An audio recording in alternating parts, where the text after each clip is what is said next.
Okay, so before the webinar, we had also requested you to take part in a pre-webinar survey. We received a lot of interesting responses from you. Let's take a quick look at those responses.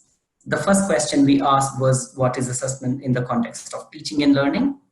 And we have received many responses ranging from tests to examinations to role plays to feedback with your students. We'll look at them in a minute in more details. And the second question was, we do not necessarily need assessment in the classroom. We asked you whether you agree with this statement or disagree. We'll look at these two in a minute. The third one was to check your feelings about being assessed. And unsurprisingly, most of the teachers feel positive about being assessed, with some being neutral about it. We had also asked you, why do you feel the way you feel, whether positive, negative, or neutral? So we received that it helps you in your professional development, in your skills enhancement. It's an opportunity to learn. Some of you also raised the importance of how it is managed and how it is portrayed. So interesting in responses there. Somebody has also raised the importance of sharing the outcomes with external stakeholders. For example, the parents, the students' parents. Lastly, we asked you, how do you think your students feel about being assessed? And the results are here. While quite a few of us feel that they feel positive after, there's still a bit of numbers that feel they're either neutral or negative about it. So we'll find out why. And actually, we had also asked you why, and you have raised issues around that it's sort of being mapped against each other's performance, being graded, being marked, and sort of labeling them as brilliant, not so good, etc. That's why they don't necessarily feel quite positive about it. So in today's webinar, we'll look at some of the ways how we can make them feel a bit more positive. Some of our one of our pre-webinar questions to you was around a statement which we'd asked you whether you agree or disagree, and we'd asked you why you do so. So based on your responses, we have some more teacher quotes here, and we're going to show you one quote at a time. Can you say whether you agree or disagree in the chat box, please? So can we have the first statement, please? And also, please tell us why. Why do you agree and why do you disagree? Why do you feel what you feel? Thanks, Danish. So assessments create an unnecessary pressure on students. Do you agree with this statement or do you disagree? Could you please type this in the chat box and also support it with a reason why? Okay, Alia agrees with this statement.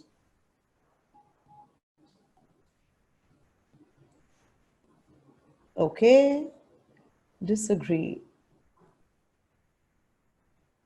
Because weaker students might not feel comfortable. Very true, Shrama. It does create a pressure on weaker students. Okay, can you support your answer with a reason, please? Ah, very true. Somebody said that it's stressful the frequency of assessment is more. Arpit Kothari. Thanks, Arpit. So when you have too many assessments, it creates unnecessary pressure on students. Yeah, and somebody has raised the issues around the stressful environment. Yeah, involves stress, true. Yeah. Okay, that's nice. Let's go to the next one. Let's go to the next one now. Assessments help us know how well students are learning. What do you think about this one?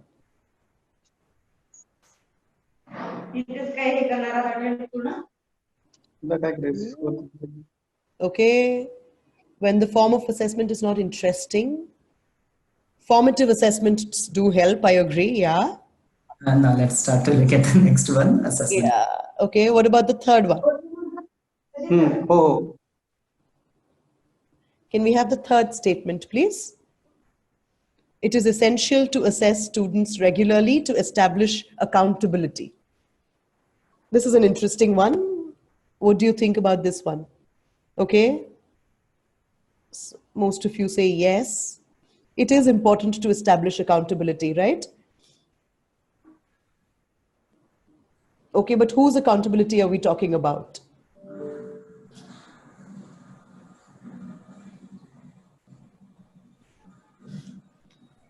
Okay. Ours and our learners, very true. Teachers and students, yes. I think we're all very clear about this. Should we move to the fourth one now? Assessments help me make need-based classroom decisions.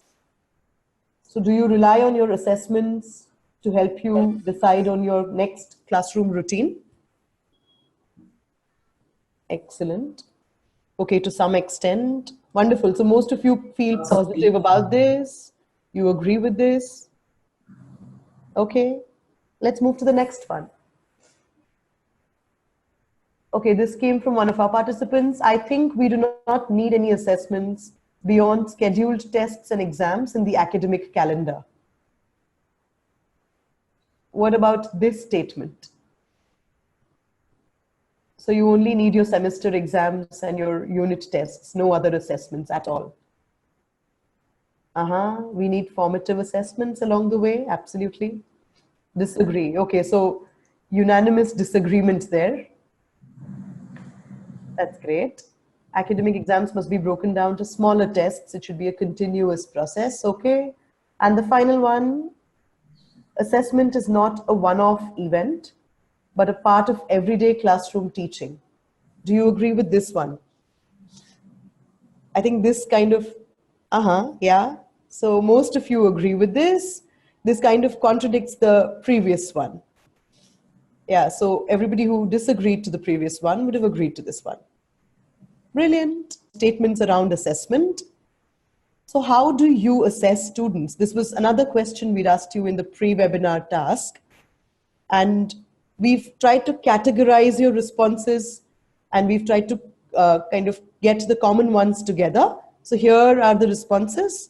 We got a range of them. Some of you said oral tests is a way to do it, worksheets, tasks, semester exams, observation, open book tests, etc. Can you categorize these ways of assessing students? Do you think it falls under two broad categories? Any guesses which are the categories that these fall under? Let's look at oral tests.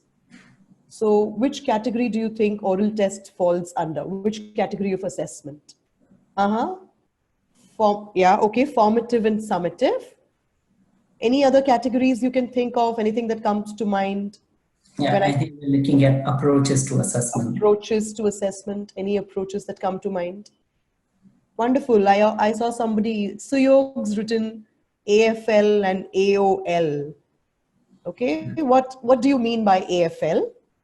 Can you please elaborate? What's the full form for everybody's benefit?